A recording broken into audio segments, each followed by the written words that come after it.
Kaixo eta ongi etorri magazinera, gaur ekainak 21 da, asteartea gure gonbidatua gaurkoan Arkaitz Ibarra izanen da Euskal Herriko txistularien elkarteko kidea eta berarekin gaur bertan eta Sanferminetan eginen duten txistu alardeen inguruan arituko gara. Baina has gaitezen hori baino lehen betiko edukiak ikusten. Lehenik eta behin efemerideak. Ekainaren 21 zen, 1813an, Gasteizko gudua borrokatu zen Gasteizen Espainiako independentzia gerran. Eta 1908ko ekainaren 21ean, Jean-Paul Sartre, frantziar filosofoa, jaio zen. Eta 1940ean, Frantzia Alemaniaren aurrean errenditu zen Bigarren Mundu Gerran. Azkenik 1942an, Bigarren Mundu Gerran, japoniar urpeko bat Kolumbia ibaian Oregonen sartu zen, Fort Stephenson, 17 torpedo botaz.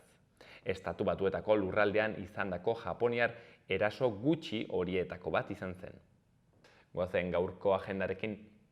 Gaur asteartean, ohiko txistu eta gaita dantzaldiak urtero bezala Gazteluko plazara itzuliko dira. Udako astearte eta ostegunetan gaur barne, gaur ere han egonen dira. Iruñakek gaiteroen eta Iruñako txistulari taldearen eskutik izanen da. 6:30 8:30.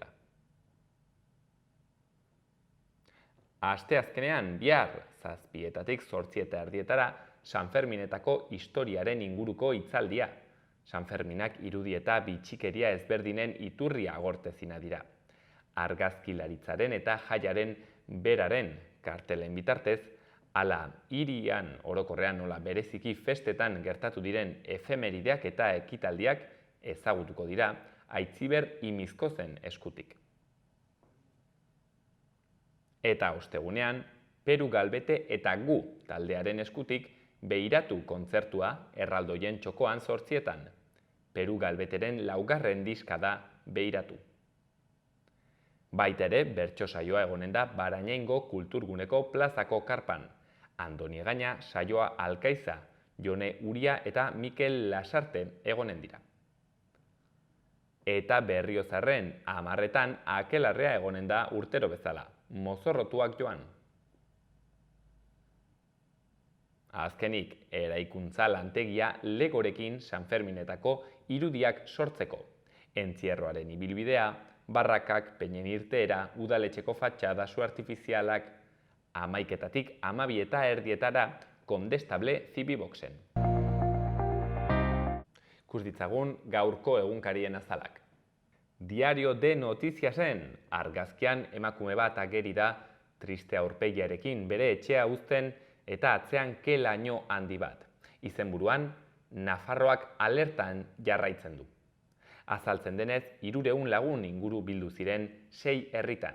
San Martin eta Galipienzoko fokuen bilakaerak kezkatzen du. Erreniega inguruko sutea egonkortze fasean sartu da. Esatik gertu sua piztu zuen susmagarri bat atxilotu dute.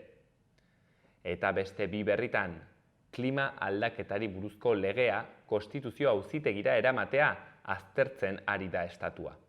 Eta Nafarroako ezker batuko sektore batek Podemosekin bat egiteko akordioa errefusatu du. Diario de Navarran argazkian Uxueko gurutzaduratik hartutako irudia, errege Abel bidean, non Herriau eta San Martin de Uns inguratu zituen sutearen tamaina ikus daitekeen. Eta izenburuan, Suntxipena. Galipientzo eta Esako eremua Aragoirekin mugan su aktiboekin dago. Arrazoien artean ezoiko faktoren konbergentziak eragin du sute uholdea. Ustutako herriak normaltasunera itzultzen saiatzen ari dira. Gara egunkarian lerroburu nagusian, baso suteek ez dute etenik Nafarroan. Igandean baldintzak hobetu ondoren atzo hego mendebaldeko haize lehorra hasi zen, eta horrek suhiltzaileen lanaren eragina mugatu zuen. Su berri batek kezkatzen du Leire. Ezkerraren garaipen historikoa Kolonbian beste berri batean. Inor ez direnak gobernura iritsi dira Marquez eta Petroren eskutik.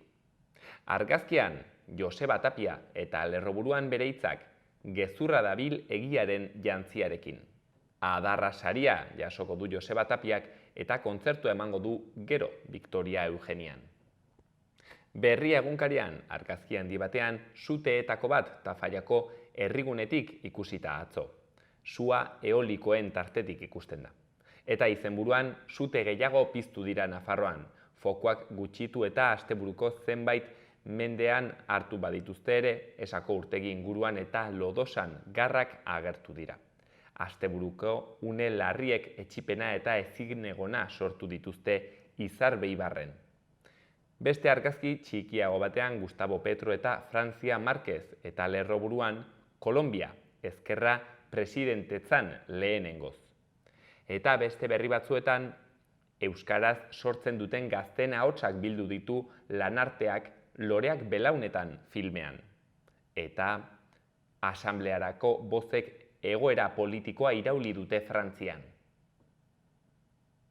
Azkenik Euskal Herria irratian, berri nagusian egonkortze fasean dira Galipentzuko eta Erreniegako suteak. Egoera oroar lasaitzen ari da Nafarroan, atzo piztutako suteak kontrolpean dituzte suhiltzaileek. Nafarroa erdialdea alerta gorrian da, hala ere, sute arrisku altuagatik. Beste berri batean, hasi dira mailaren bandera erraldoiaren masta jartzen.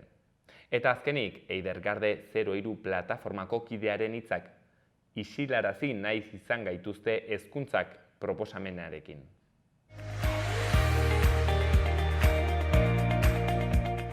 Gaurko eta biharko eguraldia? Gaur tenperatura koska pare bat igoko da. Kantauri isurialdean hodeitsu argituko du egunak eta han hemenka zertxo bait busti dezake. Hala baina, arratsalderako hodeitza arindu eta ostarte zabalak irekiko dira. Hegoaldean berriz goizean goizetik ostarteak gailenduko dira eta arratsaldean bero hodeiak garatuz joango dira. Arratsaldeak aurrera egin ahala, baliteke lurraldean sakabanatuta zaparrada batzuk botatzea eta lekuren batean trumoiak ere jotzea. Temperatura maksimoek gora egingo dute. Nafarroa hegoaldean, zonalde batzuetan, hego-haizeak bizi-bizi jarraituko du eta berotik jarraituko du. Bihar eguraldi ezegonkorra. Goizean goizetik, lurraldean barreiatuta zaparradak botako ditu eta ekaitzak ere garatuko dira. Leku batzuetan zaparrada mardulak bota ditzake. Iparraldeko haizea, Nafarroa hegoaldera ere iritsiko da eta tenperaturak behera egingo du. Maksimoak hegoaldean 30 gradutik behera geldituko dira. Eta gainerako lekuetan 20-23 graduren artean geldituko dira.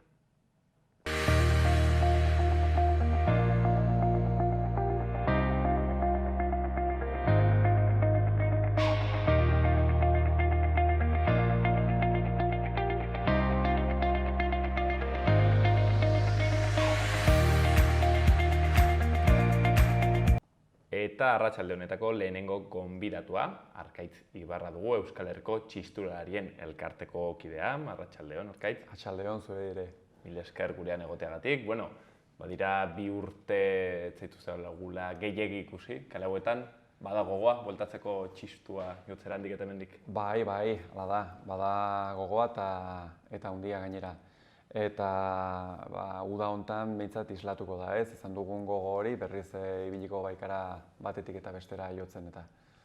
Bueno, 2 hitzordu handi ez, prestatu dituzue, hola, behintzat orain epe motzean baditugunak, bata gaur bertan, okeraz panago, eta bertzea San Ferminetan, ezta? Bueno, gaur bertakoa zer da, hola, esklusiban erraiguzu. Gaurkoa izanen da egiten dugun 4. edizioa izanen da, bai? Nafarroko txistulari gazteen alardea. Alarde hitza ez da Irun eta Onjarbin eta egiten duten alarde horren antzekoa, ez? Inolako konotazio militarrik ez deus ere. Bada txistulari asko elkartzen den kontzertu bat, ez? Eta oraingoan ikus-entzunezkoa izanen da. Taula gainean izanen ditugu 150 bat musikari, Naparro guztiko txistulari, musika eskola guztitako txistulari gaztetxoak eda izanen dire, eta baita ere laguntzen edo haituko dire Sarrigurengo eskolako, Joakin Lizarragako musika ikasten duten aurrak ere bai, kantari eta pospolinarekin pixka dauntzen. Beraz, ikusiko ditugu txistuak eta baita ere ahotsak eta bertzelako elementuak, erran duzu, elementu bisualak ere egongo dire? Bai, hala da, gidoia Bakarne Atxukarrok idatzi du eta eszenografia eta Pablo Ramosek prestatu digu. Bai, nolabait ardatza edo kontzertuaren hildoa izanen da solstizioaren ingurukoa. Horren errotua dugun gauza bat baita ez, gure herrian. Eta, historio bat izanen da, horren inguruan kontakizuna izanen dugu, aktoresa bat ere arituko da batetik bestera, Maikan Panilla izenekoa hor, kontakizuna pixka bat ehuntzen eta bar. Horren, txistua izanen da protagonista, baina aldi berean, suposatzen da, ez, akompainatu egingo duela, nolabait ere hor, koro forma batean edo. Bai, ez, txistua da protagonista handiena eta musik eta jartzen duena guztiari ez. Besteak nolabait laginda el pastel edo esaten dena ez, nolabait lagundu egiten dio edo apaindu pixka bat. Kero, ez dakit hori den erein batean igual gaur egun, ez dakit, badugu musika komertzial guzti honekin eta ez gaudelako hain prestatuak edo ez garelako hain gai aitzeko txistua, erran elkaro gaude orain, ez, ohituak aitzeran nitzardakit reggaetona gau eta egun, eta igual badu sentsazioa lehenago aitzen genuela bertzela saitasun batekin eta miresmen batekin txistua, ez dakit, Nik uste ez. Egia da, azkenen tradizioak eta musikak horregatik da, ez dakit, harrapatu nauzu hola zeratuta pixka bat reggaetonaren eta kontu horrekin. Bai, ez, berez ohiturak aldatu egiten dira eta musikak ere aldatu egiten dira eta gurean beste aktoreak egoteak edo beste musikari batzuk eta laguntzeak gure apaindu egiten du. Musikak ere ez dira ohiko dantza propioak herrian ikusten ditugun dantza horiek edo kale jirak entzungo ditugunak. Musika estilo oso ezberdinetako musikak izango ditugu.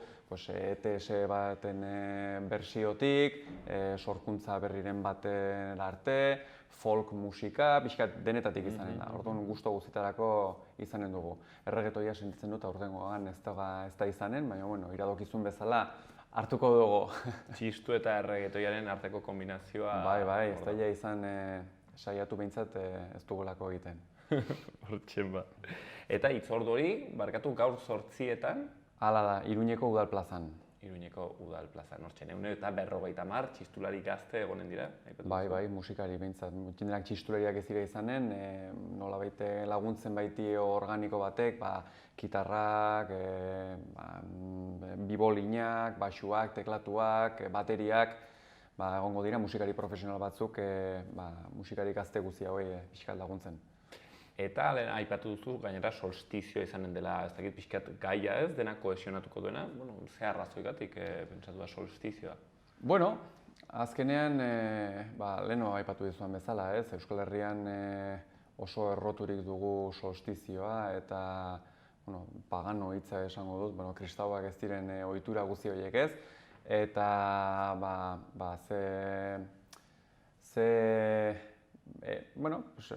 oso ideia hona iruditu zitzaigun, batengatik ekainan 21 egiten dugulako, udako solstizioa astera dugu, baita ere bada Europako musikaren eguna eta hori aukeratu ginen izatea. Naturarekin dugun berezitasun horiek direla medio edo. Pandemiaren iluntasunaren ondotik, izan argi alda, pixka bat. akaso. Olako kontuak edo izango diren edo ez jakiteko, bakizu zein baruzuna, txaleko 8etan egon. Hortxen da. Bueno, eta bertze hitzordu nagusia edo, ez? Bai. San Ferminetan dugu. Hala da, urrungoa ekainak 10 izanen da, San Ferminetan, San Ferminetako lehenbiziko igandean izaten da. Hala ere, aipatu nahi dut, eta ez ditut ahaztu nahi, ikuskizun eta proiektu eta guzti hauek gauzatu ahal izateko, baditugu babesle batzuk, eta babesle horiei esker ez balitz, gauza guzti hauek egiteko aukerarik ez ginuke izanen ez.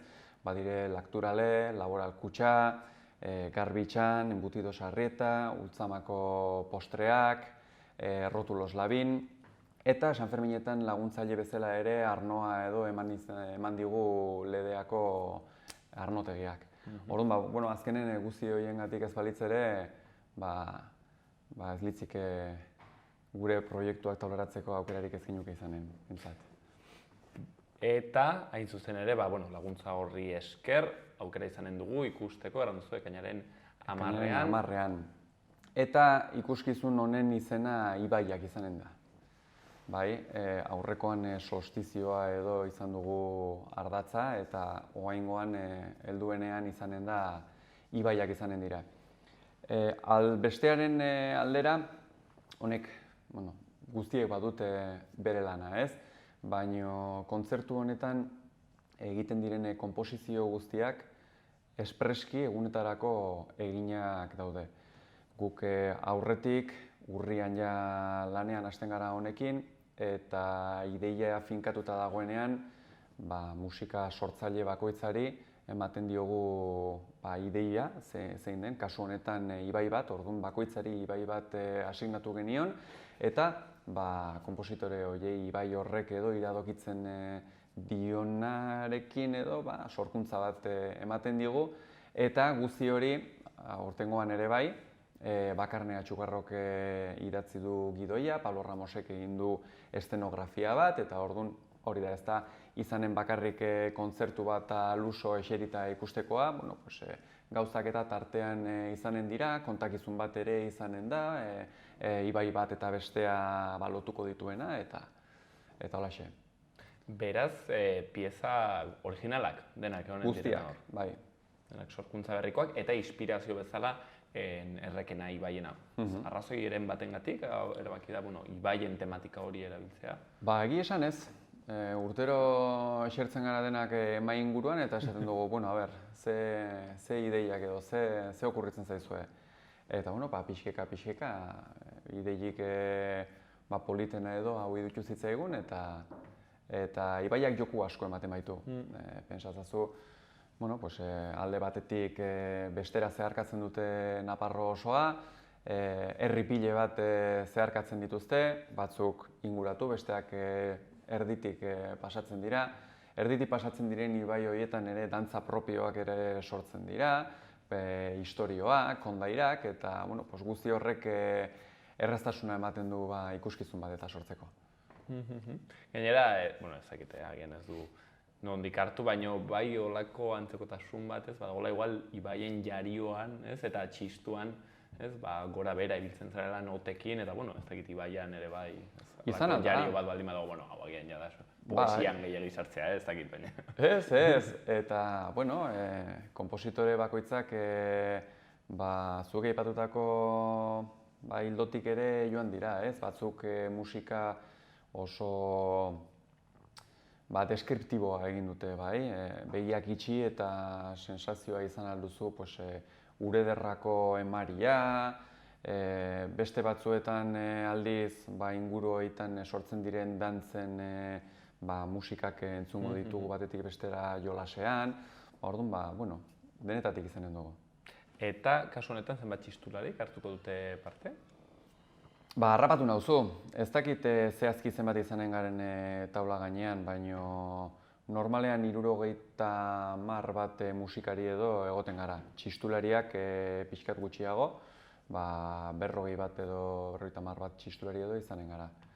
Atzetik organikoa ere badugu, musikan lagunduko dutenak, kordeoiak, gitarra, bajua, marinba, perkusioa, denetatik pixkat izanen dugu. Eta iduritzen zaizu arkaitz hau publiko zabalarentzat egina dagoela edo nolabait ere txistuaren zaleak diren horientzat? Ez, ja aspaldi egia da, guk publiko bat badugula, musika guztiek bezala ez, baina ez ez da publiko horri espreski egindako zera bat. Oso erakargarria dira ikuskizun guzti hauek, eta edozinek gozatzeko aukera izanen du. Bai. Arkaitz, bertze kontu bat hartuz, ez dakit, orain egiten da gaur 21ean, gero San Ferminetan, ez dakit txistuak eta San Ferminek nolabaiteko harreman berezi bat izan duten, edo, ez dakit historikoki, ez dakit, beti presente egon den elementu bat izan den, kartela handitzetan erran nahi dut adibidez San Ferminetan ere txistuaren elementua agertzen da, badute alako lotura bat, San Ferminek eta txistua. Bai, lotura eta tradizio oso luzea. Berez, oain burura etorri zaite Hortzarreko kide izan duzen Ramosek bere dula urte mordoxka egin zuen Iruñeko erroldatik hartu zuen eta 1700 eta 1800 urte bitarte San Ferminetan jo zuten txistulari guzi horien izena-bizenak eta atera zituen. Beste Mikelek ere atera zuen, ez nahi zakorratzen, baina bai 18. Mendean 80 bat txistularik elkarrekin ere jo izan zutela. Orduan San Ferminak txistulariekin loturik betidanik egon dira. Pentsatzen azkenean gure kulturan eta gehien esan behar nuen, baina oso erroturik dagoen musika tresna dela, ez? Dantzek batzuk bere izena ere badute, erronkarikoak adibidez, txuntxun dantza dute izen, txuntxun, gu txuntxunero deitu izan gaituzte, jotzen dugun tresna danbolinari txuntxun ere deitu izan zaio, baita salterioari txuntxun, eta azkenean musika tresna oso zaharra dugu, bai iruzulodun xirula, danbolinarekin lagunduta, eta ekonomikoa ere, bai, azkenean txistulari batek, bai musika eta baita erritmoa eraman dezake, ez? Orduan, ze merkeago herriko pestetan eta jendea dantzarazteko musikari bat kontratatzea, asko kontratatu beharrean, ez? Orduan, beti izan dugu presente gauza da, guain modak direla eta beste batzuk hartu dutela gure toki ura edo, ez? Baina, Baina bai, hoixen, ez? Izan daiteketela dela herri instrumento bat, ez? Herri musika tresna bat, erran edut pentsatzen agian pianoan edo biolinan, ez? Ez dela igual hain herrikoia, hau bai herrikoiagoa dela, baina horrek aldi berean ez du erran nahi, nolabait ere kalitate eta musikalki, ez?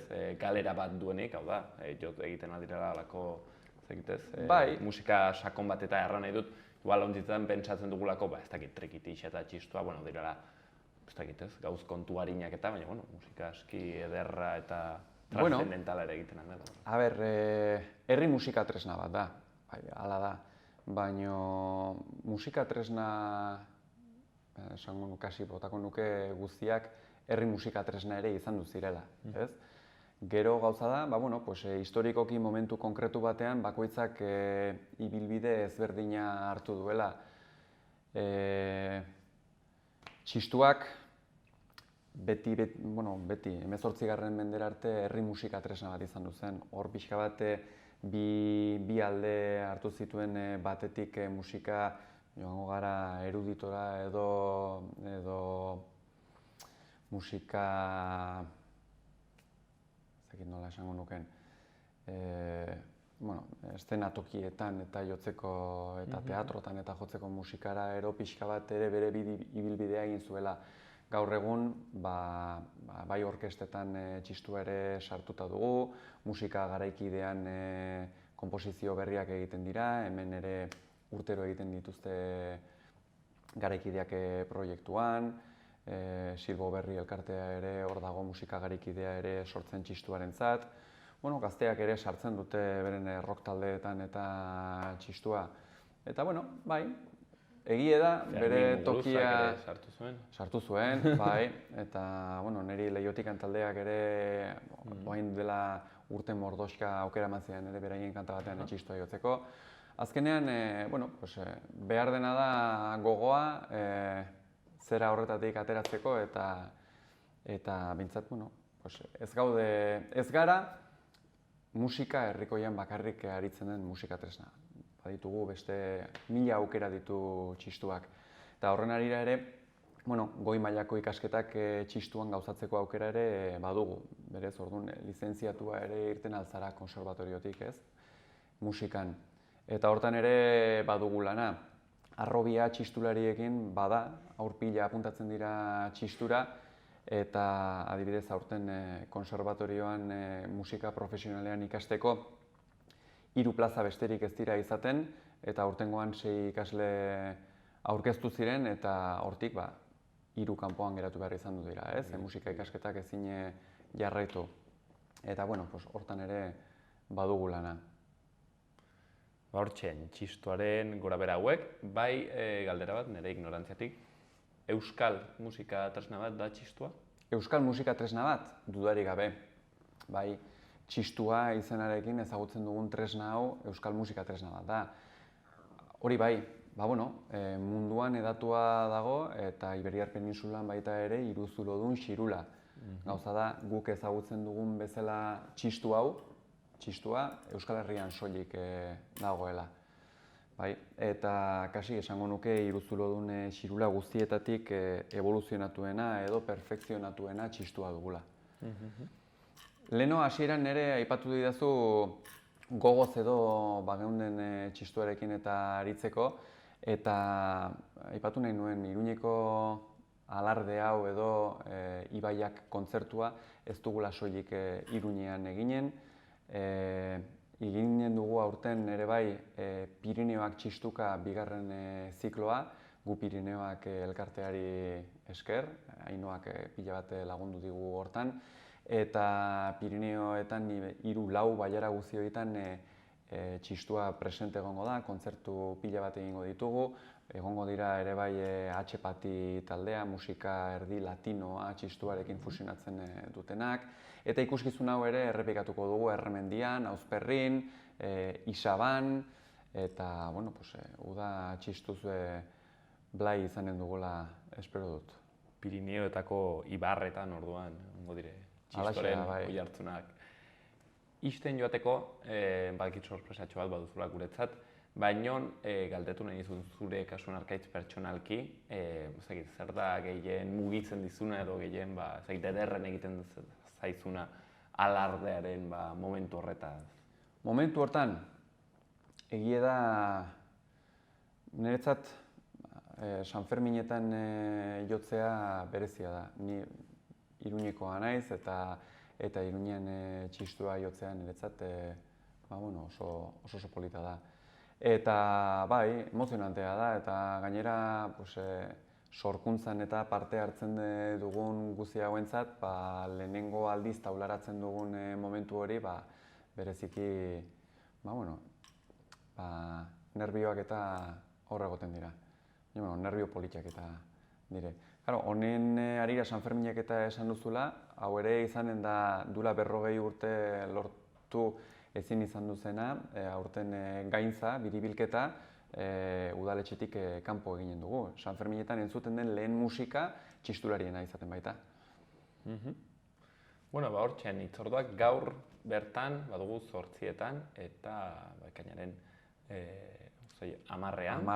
12etan, Sarasate pasealekuan. Hortxean txistuaren harira ikuskizun hori, nahiko kompletoa bere tematikarekin eta bere sorkuntza berriekin.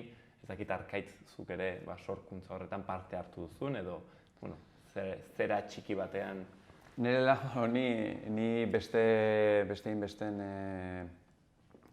askoren artean, hortxe ibili gara pixka bat antolakuntzan, eta gero parteide bezala ere arituko gara txistua jotzen.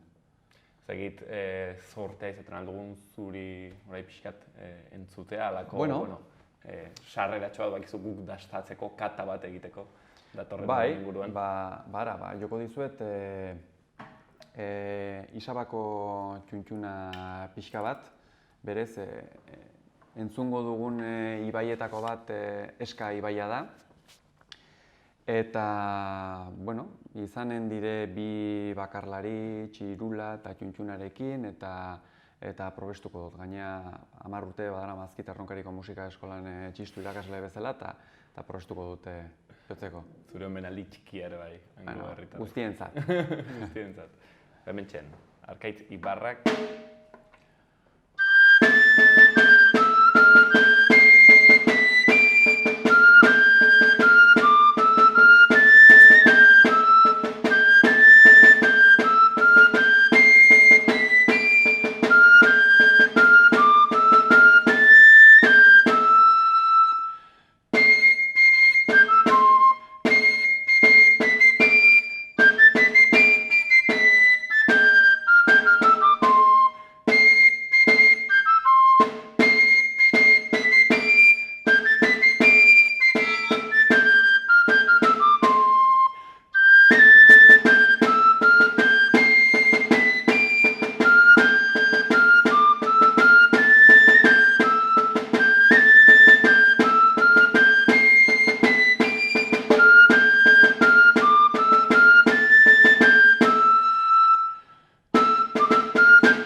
Ederra. Nik uste dut hori reggaetoiarekin, Arkaitz, uste dut hor kombinazio bat egin daitekeela. Bueno, hartuko dizut hitza eta prestatuko dugu. Noizbait moldatzen baldin badut reggaetoi tankerarekin dantza hau deituko zaituzte. Hoixen da, dantza egiteko behintzat. Hortzen, Arkaitz Ibarra Euskal Herriko txisturari elkarteko kidea, egingo duten alarde hauen berri emanez, eta, hoixen, ilustrazio batekin ere, dastaketa batekin ere, beraz, mil esker Arkaitz, gurean egoteagatik. Eskerrik anitz, zuei ere bai.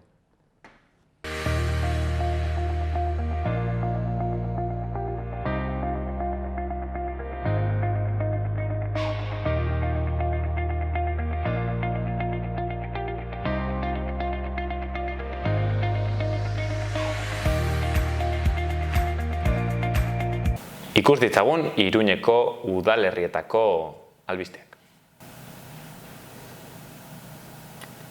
Iruñeko udalak eta osasunak 3 urterako babesletza hitzarmena sinatu dute hiriaren irudia eta kirolaren balioak sustatzeko. Aldi berean Cowork Kids haurrak eta gazteak sustatzeko udal programari laguntzeko zenbait ekintzak garatuko dira. Eta udalak lehen hezkuntzako eta bigarren hezkuntzako lehen zikloko ikasleentzako literatur lehiaketaren sariak banatu ditu, komiki eta ipuin modalitateetan.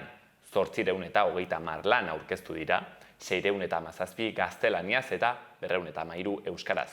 Horietatik 188 baino gehiago kontakizun generokoak, 2 eta 6 horri arteko luzerarekin. Horretaz gain, Iruñak kultur eta arte erakundeentzako diru laguntzen deialdia ireki du. Aurten 309.000 euroko zuzkidura izango duena. Uztailaren 9an amaituko da deialdia.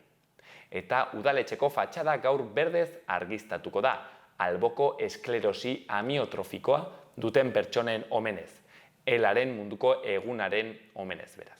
Gaixotasunak organismoko muskulu guztien atrofia progresiboa ezaugarri duena, 4.000 pertsona ingururi eragiten die Espainian. Eta bestalde jaiegun txikien programazioak 80.000 euroko kostua izango du. Askatasun plazak aurretan erabentzako jolasak eta entretenimendua hartuko ditu San Fermin jaietan.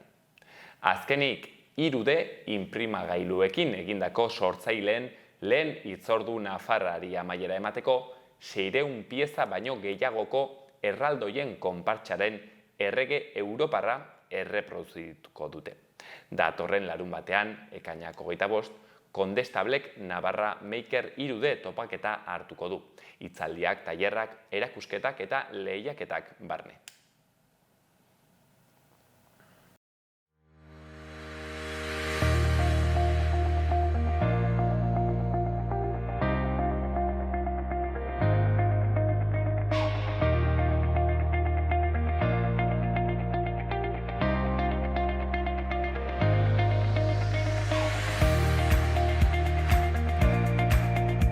Eta hau izan da guztia astearte honetan magazinan, Nafarroko Euskarazko telebista honetan, bihar ere hemen izanen gaituzue.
Gobierno de Navarra. Nafarroako gobernua.